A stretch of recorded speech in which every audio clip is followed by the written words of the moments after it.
Good evening, ladies and gentlemen, and welcome to Heti TV's foreign language news broadcast. My name is Peter Gardish, and first, for the news in English.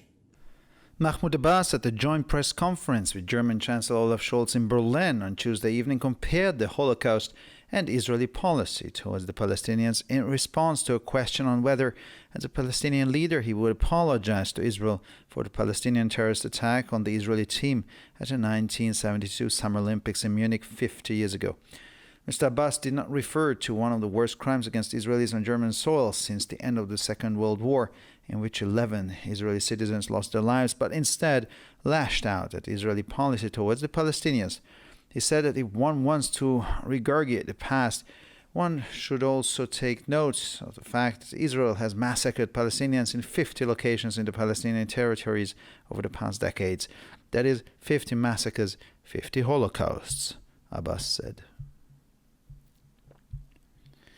Palestinian President Mahmoud Abbas's comparison of Israeli policy towards the Palestinians to the Holocaust at the press conference in Berlin sparked outrage in Jerusalem.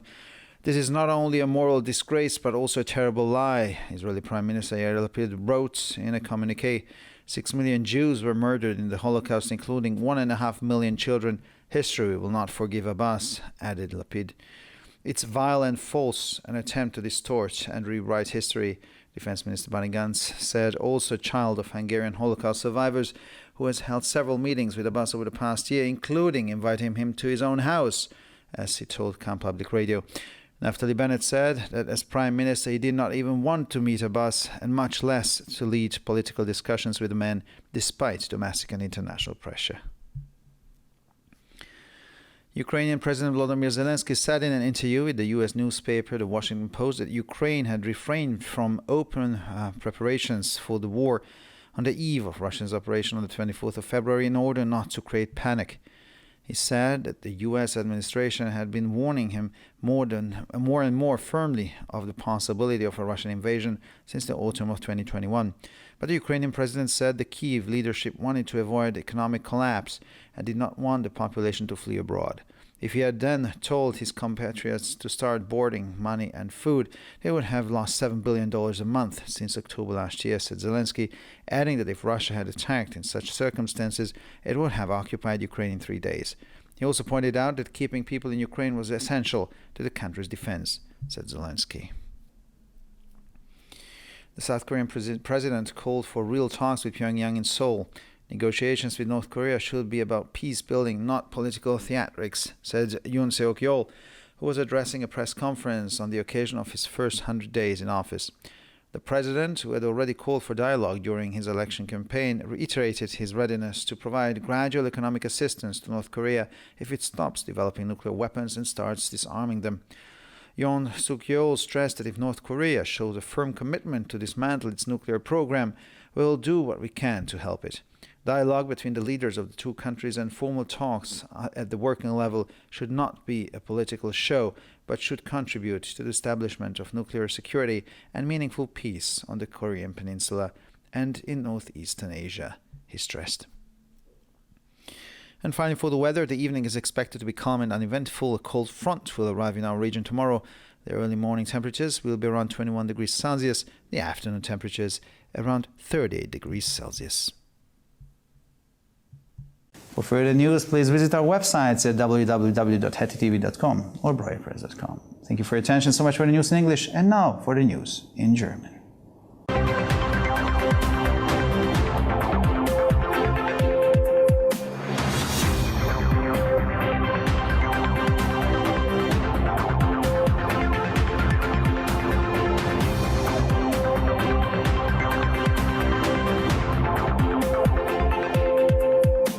Schönen guten Abend, liebe Zuschauer. Mein Name ist Peter Gardish und nun zu den Nachrichten auf Deutsch.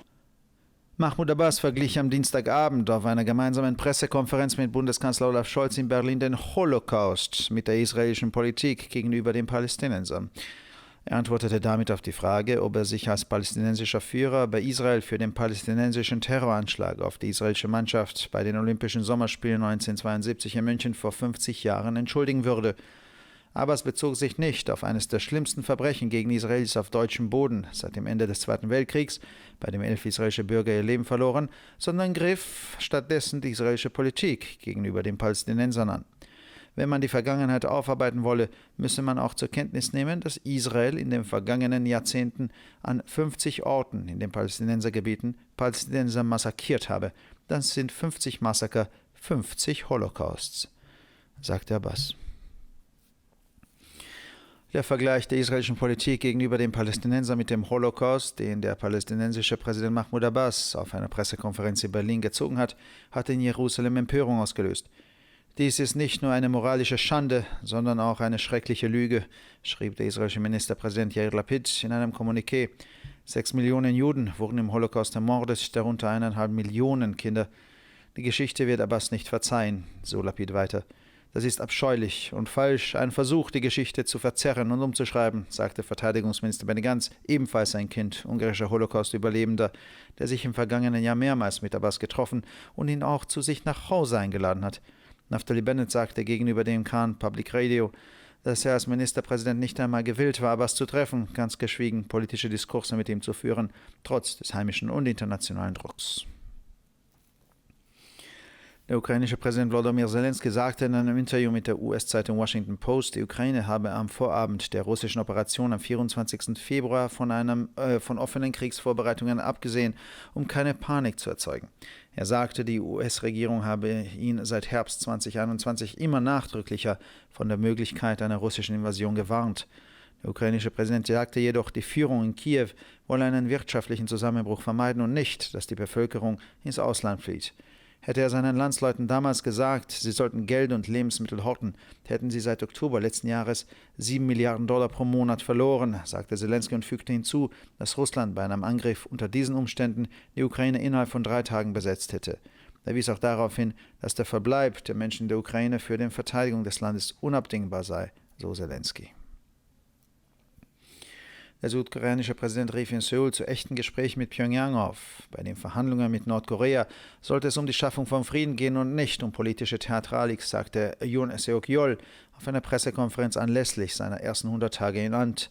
Der Präsident, der bereits während seiner Wahlkampagne zum Dialog aufgerufen hatte, bekräftigte seine Bereitschaft, Nordkorea schrittweise wirtschaftliche Unterstützung zu gewähren, wenn das Land die Entwicklung von Atomwaffen einstellt und mit deren Abrüstung beginnt.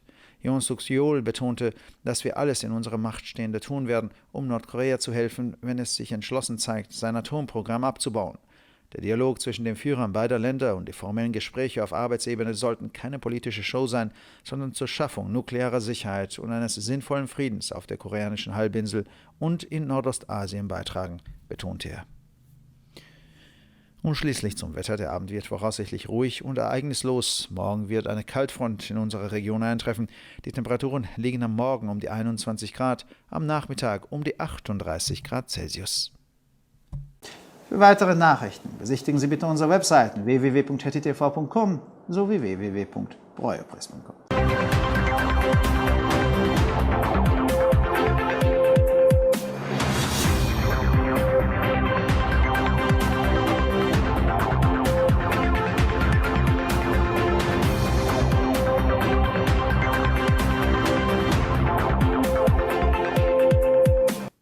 שלום וערב טוב, כאן ציפי בוכמן וילדבאום עם החדשות בעברית. במסיבת עיתונאים משותפת בברלין עם קנצלר גרמניה אולף שולץ ביום שלישי, השווה אבו מאזן את השואה ואת מדיניותה של ישראל כלפי הפלסטינים, בתגובה לשאלה האם כמנהיג פלסטיני יתנצל בפני ישראל על פעולתו של המחבל הפלסטיני שהתרחשה לפני 50 שנה, ב-1972 באולימפיאדת הקיץ של מינכן, שבוצעה נגד נבחרת ישראל. עבאס לא התייחס לאחד הפשעים החמורים ביותר שבוצעו נגד ישראלים על אדמת גרמניה מאז תום מלחמת העולם השנייה, שבה איבדו 11 אזרחים ישראלים את חייהם. במקום זאת מתח ביקורת על מדיניות ישראל כלפי הפלסטינים. כפי שאמר, אם מישהו רוצה לדבר על העבר, עליו להכיר בכך שישראל טבחה בפלסטינים ב-50 מקומות בשטחים הפלסטינים בעשורים האחרונים. מדובר ב-50 מעשי טבח, 50 שואות, כך אמר עבאס. במסיבת עיתונאים בברלין, הנשיא הפלסטיני אבו מאזן השווה את מדיניות ישראל כלפי הפלסטינים לשואה, ודבריו גרמו להתקוממות בירושלים. זו לא רק בושה מוסרית, אלא גם שקר נורא.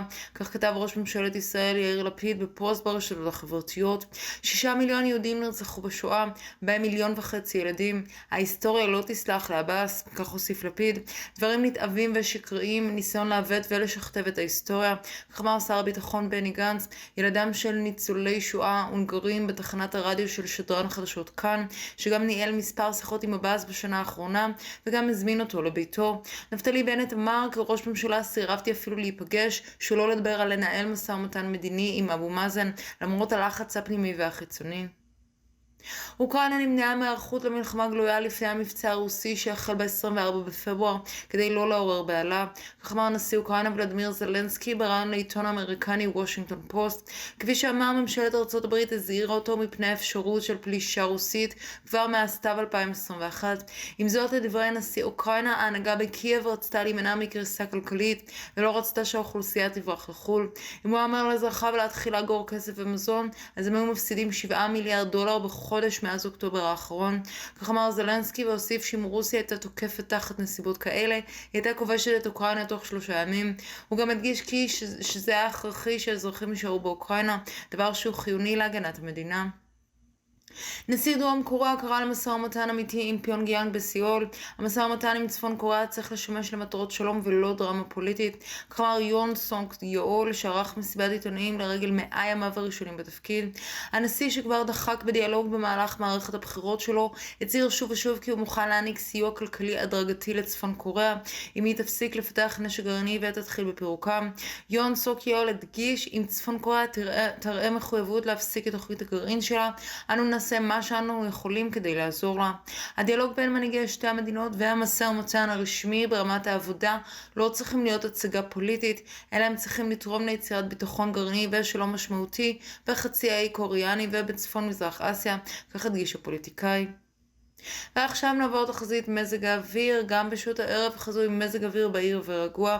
מחר צפויה להגיע חזית קרה לאזורנו. לחדשות נוספות, אנא בקרו באתרי האינטרנט שלנו, etitv.com או broyerpress.com. עד כאן החדשות, תודה שהייתם איתנו ושיהיה המשך ערב נעים.